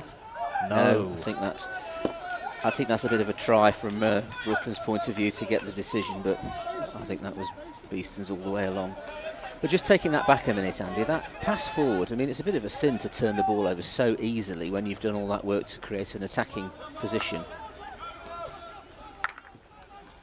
Indeed. So there's a few comments on the bench about that. Well, all of these things can be worked out in training. I know not everybody gets the benefit of being able to watch their entire game back again. Yeah, that's right. With occasional critical commentary.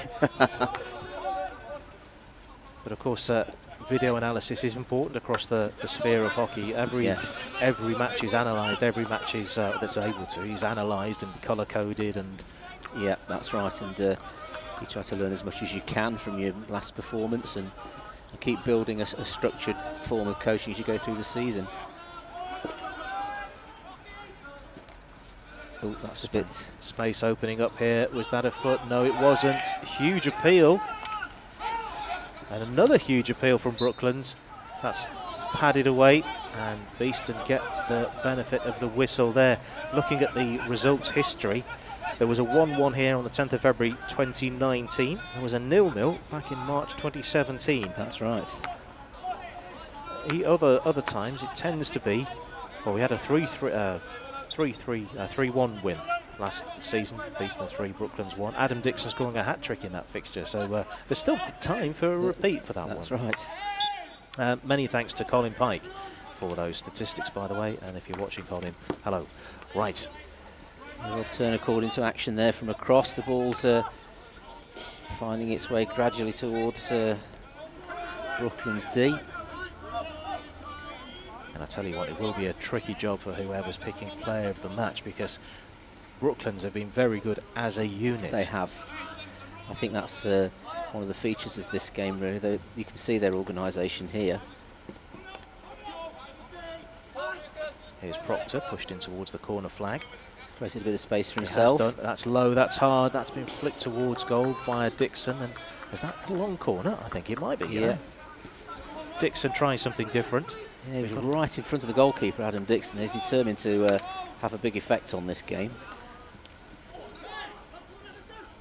Another long corner. Yeah. Beeston really dialing it up as they attack the boulevard end, looking for that goal. They've never been ahead in this game so far. They just started to throw that ball into the D to see what happens.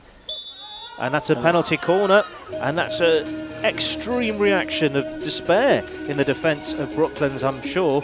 Well, it's one of the pluses of getting in front of your defender, because I think that's a step through by the defender that's actually pushed Suki Panasar over there. So, again, get in front of your defender and it can cause all kinds of trouble. Look. I'll be as even-handed as I can be. It does look like the player went down in stages, but yes, he was nudged. And sometimes you need to make it more obvious to the officials that you have been fouled. I think that's the most polite way of describing what we've just seen. I think that's right. But the key to it being, he managed to get in front of the Brooklands defender, and Beeston haven't done that on too many occasions, so it does pay off. So going over to inject the ball is Kyle Marshall. He's already had one success with an injection. Adam Dixon is there. And the edge of the circle, we've got Proctor, we've got Willars, we've got Griffiths, and to the right, I'm sure that's Pooler, isn't it? Yes, it is. Well, the question is, do you go the same again, or do you try to fool the runners and the defence? So my guess is they'll do the same again. Rob Turner in the goal. Griffiths with a trap, and that's a bit. Oh, it's a big appeal. And what's the stroke? Is the outcome? Yes, it's Adam Dixon's skills there. He decided that he was going to dribble round the #1 runner, and it's been stopped illegally on the line. So that's a penalty stroke. Don't think Beeston have had a penalty stroke this year so far, Andy. As far as I can tell, no, they haven't. I'm sure they had one last year. This is the golden opportunity. Yes, quick feet, quick. Yeah. And what happened there? It hit the player on the line, and that's if it hits the player on its way into the goal, that's deemed to be a penalty stroke offence. It seems a bit tough, but that's the way it is. And indeed, all players know it.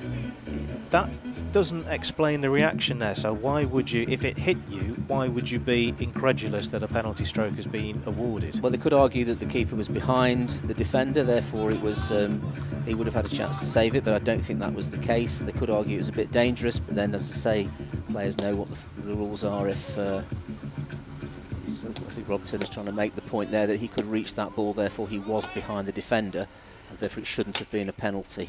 So Dixon versus Turner, who's going to come out on top? It is Dixon, and Beeston have taken the lead for the first time in the game. Well, interesting, isn't it? Because what would you do without Adam Dixon at the moment? It's he makes a big difference in every game he plays. They're going to have a difficult 12 or 13 minutes now, I think, where Brooklands, I'm sure, will go full tilt for this. Relatively easy penalty stroke. You don't need to always throw it into the roof of the net. Just put it in the bottom corner. Sometimes too much power is your worst enemy. Yes. You can miss the goal, as we've seen quite a few times in situations like this. But it is Beeston that have the lead over Brooklands, and I told you it was going to be a grandstand final quarter, and it looks like we have it. And stay tuned for next week's lottery numbers as well. I'll be telling you those. Well, I think Beeston will now find that they're going to have to be very good in their defence and their back four, making sure that they don't make mistakes. because there's absolutely no way that Brooklands will settle for this. No, they will have been, and no pun intended here, they'll be stung by that. Yes. Because I'm sure they feel they don't deserve to be that far down, because Beeston have had a couple of good opportunities and have managed to convert them. And the timing between the goals, that's going to be a body blow as well. It is. Good aerial there for Robbie Gleeson collected that. Didn't quite get away from his man quick enough, but still in possession. They're going to need to be well on top of possession, Beeston, now, if they want to keep this lead. I know I've said in the past that it's often a couple of goals is the difference in between the two sides, but I suspect it's going to be quite tight now between in the next 12 minutes till the game finishes. Well, there's not this may not necessarily be the end scoreline, even though there's not too long left. There's a lot of space. That is very, very neat, and this is an opportunity here from Beeston. That's a very, very, very nice bit of defending in the Brooklands back line. It's probably the first thing Adam Dixon's done wrong there. He had the ball in the D and showed a little bit too much of it to the defender. And now there is some space on that side. That's nicely weighted, and that's a good bit of defending, I thought, from Josh Pavis, but it's been pulled up for it. Yeah, it's hit him, I think, on the foot.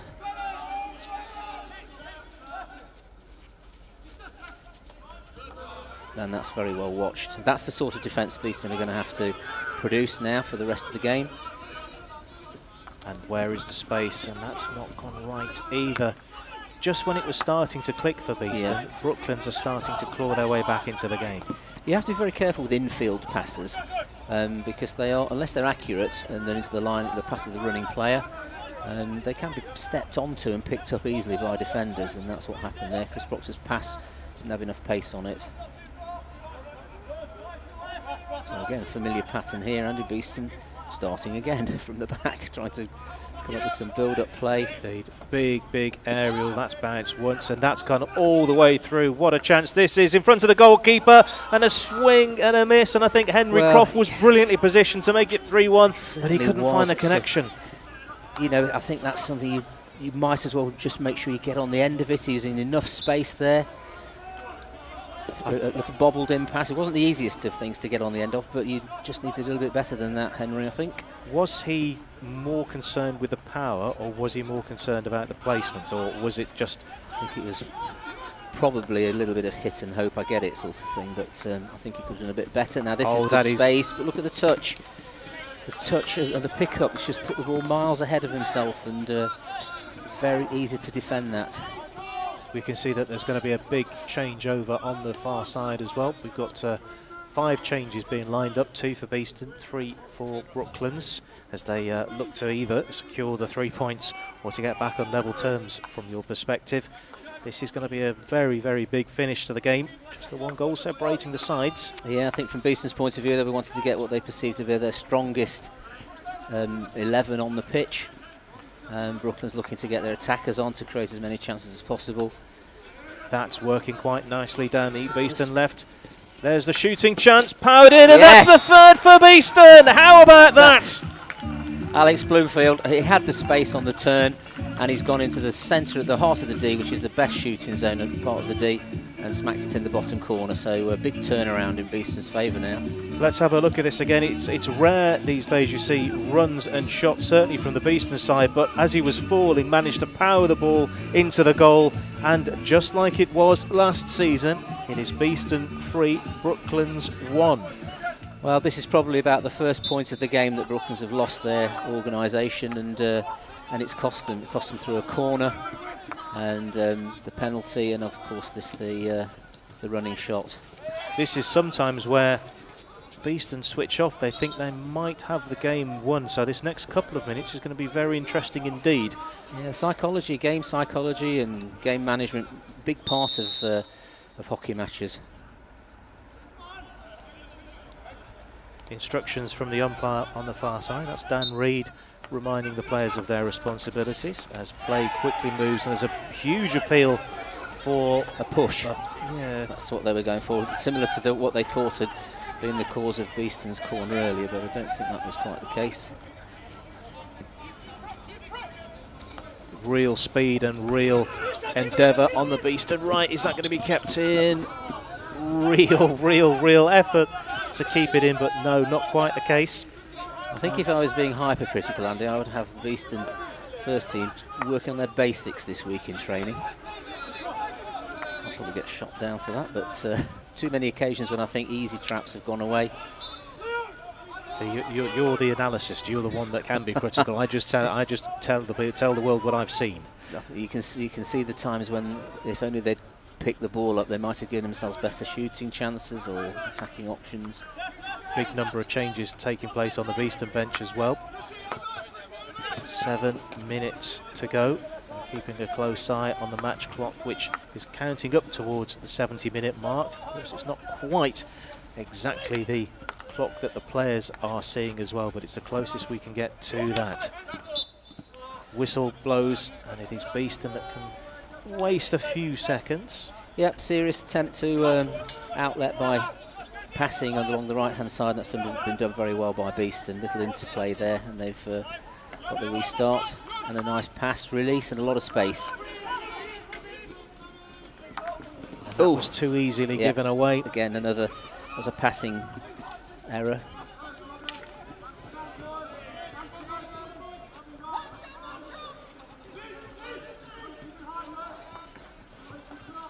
A little bit of space for Brooklands on the right-hand side, but a bit of Beeston's own medicine back there. They've got 5 or 6 defenders in line quickly. That was stopped outside of the circle, so important positioning to win the ball back outside the circle. It removes the possibility of an inadvertent foot. Use of the aerial to get the ball the opposite end of the pitch. Sandhu looking to really make an impression up front. Still space for Brooklands for these counter-attacks. Good work from Robbie Gleeson, who dropped his stick. That probably should be a free hit in my view, but that's come through a massive bodies. Is this a shooting chance? A huge shout for a penalty corner. See, look at that. That's that situation again where that pass, there's not enough quality on the pass there, and of course it puts the pressure right back on the Beeston defence. We've got a clock stopped, and the two captains are being brought two players are being brought together, Ollie Willars and the number 6 of Brooklands. It's Sam Perrin.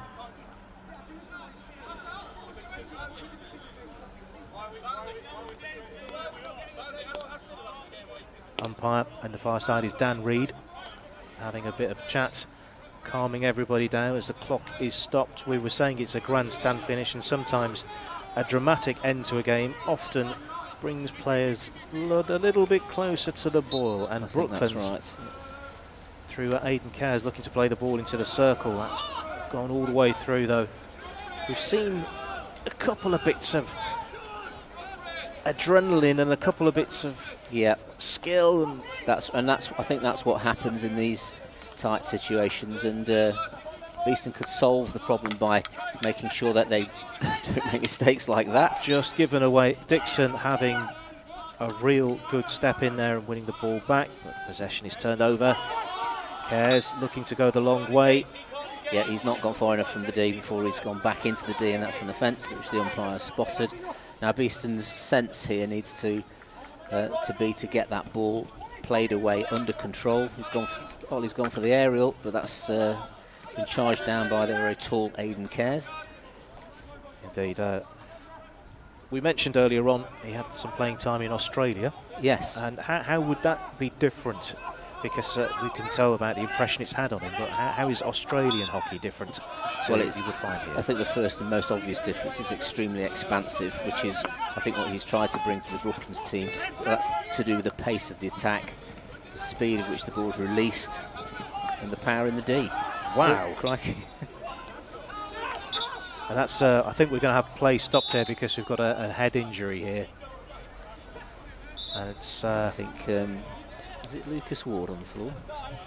Trying to tell because the camera is not giving us many favours from the angle. It is going to be Robbie Gleeson, number 6, who's down on the floor. Oh, is it? Yes, yeah. It was a remarkable moment there where both players seemed to be collided, and I think the Brooklands player went over the top of Robbie Gleeson. So clock stop, 66 minutes and 5 seconds on that clock. Brooklands, though, will play it from here.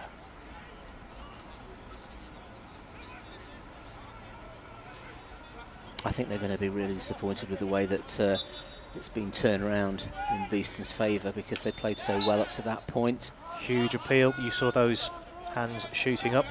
It's Beeston's defence who are staying alive at the moment. Yeah, the 3 Beeston defenders, they stayed low, kept their feet protected, and Aidan Cares was trying to get that as a little deflection onto a foot for a penalty corner. I am just a little bit disappointed in the way in which Beeston aren't getting this ball away. I know Brooklands are making it hard, but sometimes you just have to clear your lines, whatever it takes. Staying on the right side of the excitement here, it's nice to see a little bit of niggle in getting into a game. You can tell that it means an awful lot to both sets of players, yes, as we mentioned throughout the game, but hopefully it doesn't boil over. Penalty corner, and that, I think, hit a foot on the way through, as the Beeston defence were happy to watch it go through. I'll be interested to see that back again. Well, but I think the umpires are going to have a chat. Yes, I think Beeston's saying it didn't hit a foot, and maybe it was a little bit deceptive as far as long corner. It's been said. overturned. Yeah, long corner. You can see the umpire's signal. So that's one less thing for the Beeston defence to worry about. Still in a dangerous spot for Brooklands, so a lot of alertness required. They'll try exactly the same thing, and that was... They're trying anything. Brooklands trying anything, and I can't blame them to try and get a corner or some form of attacking option. It's a little bit scrappy in the Beeston defence. Another big appeal. Play on. Everyone, literally, everybody stopped. I've never seen that before, ever. That was... I'm not quite sure what prompted them all to stop, but both teams did. The umpire having to give the signal of play on. But normally play on is when you've got players running and they're looking to the umpire for advice, and everyone came to a complete stop. I've never seen anything like that before. Hockey, you see something new every single game, and that's why we enjoy the sport. And this is a possible turnover here in a good position, and that will be play stopped here. A collision here. I think that might be Tom Lush who's gone down. Yeah, a bit of a coming together of the players, trying to chase the game, chase the ball, and that collision's just led. I think Henry Croft, big lad, has crashed into Tom Lush, I think. Let's give an idea.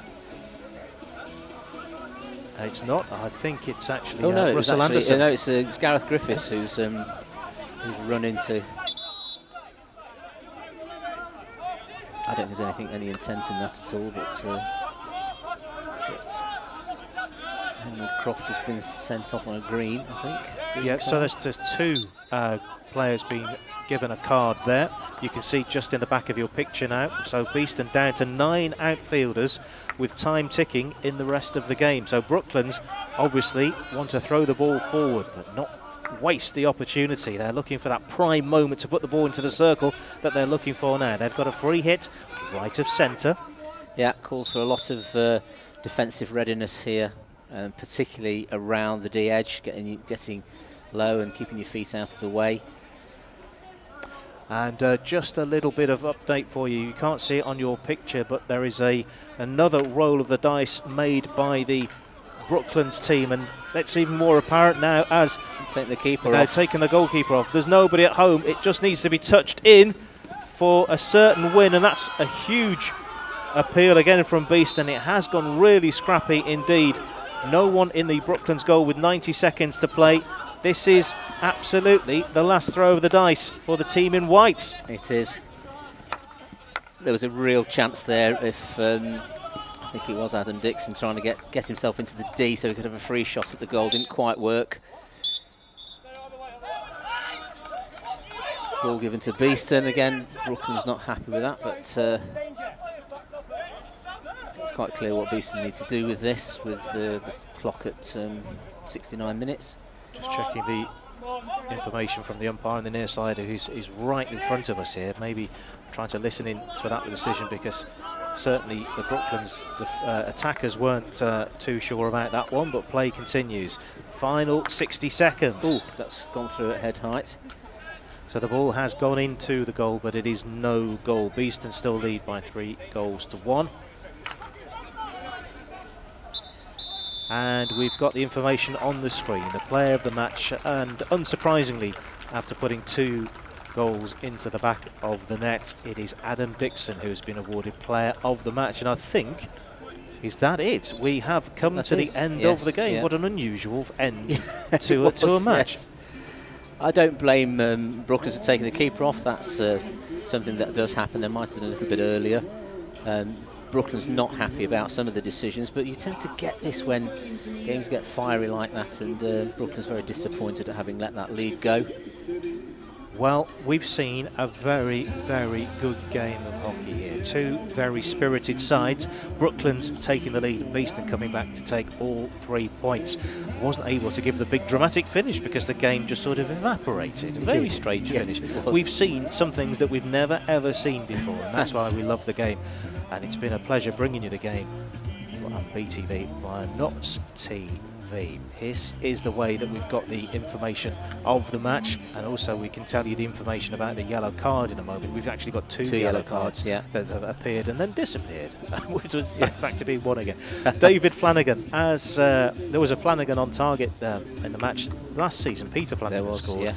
Adam Dixon, penalty corner, as seems to be standard now at the very, very end of the 3rd quarter, and then it's 2 goals in the final quarter for Beeston. Adam Dixon converting a penalty stroke to make it 2-1, and Alex Blumfield with a run and shot to make it 3-1. Goal of the game for me has got to be Alex Blumfield. Excellent run, finding the angle to make the shot and firing it low into the goal. I'm particularly pleased for him. He's a talented player, and he's threatening that a lot, and it's happened for him, so that's very good. Just detail on the cards there. Andrew Rusbridge was shown a green card, and Gareth Griffiths and Henry Croft both seeing out the game in the final minute by being shown a yellow card. It's unusual you get 2 players yellow carded for exactly the same offence. Coming together and sandwiching. I think it was Tom Lush. It might have been, might even have been Russell Anderson. But certainly the player ended up going to ground. And that is it. This is the way things stand in the Premier Division. We might have not have a fully updated table as yet, but we'll at least be able to see what's going on. As you can see, Beeston in the table are on 4 points at the moment. That's not true. They are on 7 points at the moment, so they're up there with Hampstead and Westminster, Wimbledon and East Grinstead, so that's how important the 3 points were today. Recovering the other games, Old Georgians 10, Oxted 6. Oxted, staggering score. Particularly from the point of view, it's not just lots of goals. Oxted, who have been promoted into the Premier Division, haven't had the best of starts to the season, and they go and score 6 away from home and don't win. How frustrating must that be for the Oxted coaching team and players?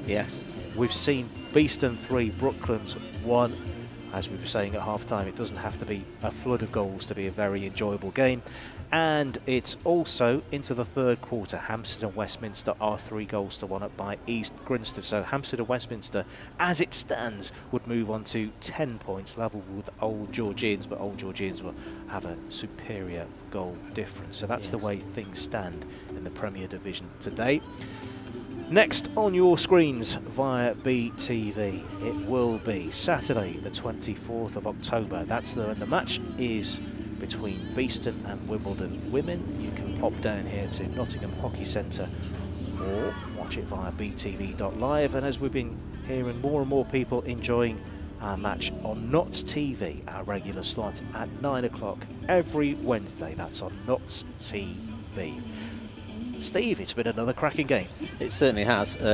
Credit to Beeston for turning that round. They went for long periods where it looked very, very difficult to break down Brooklands' organised defence, but it finally happened through penalty corner, set-piece penalty stroke, and then a good bit of open play from Alex Blumfield. So a very good way to work out a win from a difficult position for them. Well, from all of us here at Nottingham Hockey Centre in the Chapel, it's been Andy Day calling the game for you. And it's been a pleasure keeping you company. Until next time on BTV, cheerio. They aren't the greatest game has ever been, but this has got a real zip about it. Yeah, both sides here looking to create opportunities, and because they play each other a lot in pre-season friendlies and the like, this is a chance. Out to the left-hand side of the circle. Is this a shooting opportunity? That's been blocked really well by the goalkeeper. Yeah. Robert Turner in recently with them. Indeed he has. will break off as Brooklands break towards the boulevard end. It's come off a stick, that's been turned in, and that's the opening goal of the game. And it is Brooklands that have taken the lead. Well, I mean, that finish was excellent. The ball bounced off a stick and was in the air, and the reverse very nicely to cut off any through ball passes, except that one. That's nice, and that's into the circle. Who's closest to it is a Brooklands stick. It's a first penalty corner of the game for Beeston. Now, what happened there? It just seemed to be almost a nothing ball in towards the circle. Adam Dixon. But will it be the left-hand side of the circle, or will it be more towards the right? It is Dixon, and that's been blocked neatly on the line. It's still live from a Beeston perspective, and they have a free hit. And it's been upgraded to a penalty corner. Yeah. Well, I don't think the injection pace was quite defenders for Brooklands to use now. This is a golden opportunity for Beeston. Good injection. Dixon slips it, and it's been knocked away in front of the goalkeeper. And it's been knocked wide, and the umpire having a good think about that one. Now, if they don't get the restarts quick, Brooklands will be in shape. They reset their defence very quickly. Now, this is a bit of an opening.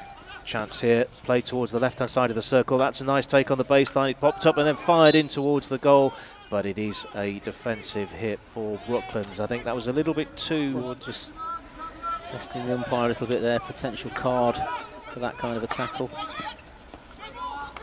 Look how quick, here we go into the D. Oh, important touch, but that probably worked in the favour of the attacking team. Yeah. Good build-up play from Brooklands, quick. Beeston have got that one sorted out there, and away they come again. The pace has gone up another notch, and that's that is a nasty tackle. I think that might well be a card. Andrew Rusbridge is the player who came in at the side against Robbie Gleeson. I was just looking down at the note. A play towards the goal, it's still live and hits the outside of the netting. Yeah, intricate little move there, looking feigning for the reverse stick shot, leaving it for the open stick play for deflection, and fortunately Simon Hudgewan and left post defender were switched on to that. Useful aerial. Now there is a bit of space here. Things are starting to open up. It is Brooklands' defence getting tired. That's got in front of the goalkeeper. That's been played away in that penalty. Yeah. And that is the best time to do that, as there is around about 40 seconds left of the... Again, this organisation that Brooklands have had. I would suggest that there might be more joy around the right-hand side of the circle if it could be moved toward, but we'll see how it goes. Played in this time, and that is the equaliser right on the stroke of three-quarter time, and it's that man again. And interestingly, this time Adams been the runners and the defence, so my guess is they'll do the same again. Rob Turner in the goal. Griffiths with a trap, and that's a bit... Oh, it's a big appeal. And what's the stroke is the outcome. Yes, it's Adam Dixon's skills there. He decided that he was going to dribble round that he could reach that ball, therefore he was behind the defender, and therefore it shouldn't have been a penalty. So Dixon versus Turner, who's going to come out on top? It is Dixon, and Beeston have taken the lead for the first time in the game. Well, interesting, isn't it? Because what would you do without Adam Dixon at the moment? It's he makes a big difference. Creates as many chances as possible. That's working quite nicely down the Beeston left. There's the shooting chance, powered in, and that's the third for Beeston. How about that? Alex Bloomfield, he had the space on the turn, and he's gone into the centre, at the heart of the D, which is the best shooting zone at the part of the D. Came to a complete stop. I've never seen anything like that before. Hockey, you see something new every single game, and that's why we enjoy the sport. And this is a possible turnover here in a good position, and that will be play stopped here. A collision here. I think that might be Tom Lush who's gone down. Yeah, a bit of a coming together of the players. And we've got the information on the screen. The player of the match, and unsurprisingly, after putting 2 goals into the back of the net, it is Adam Dixon who has been awarded player of the match. And I think, is that it? We have come to the end of the game. What an unusual end to a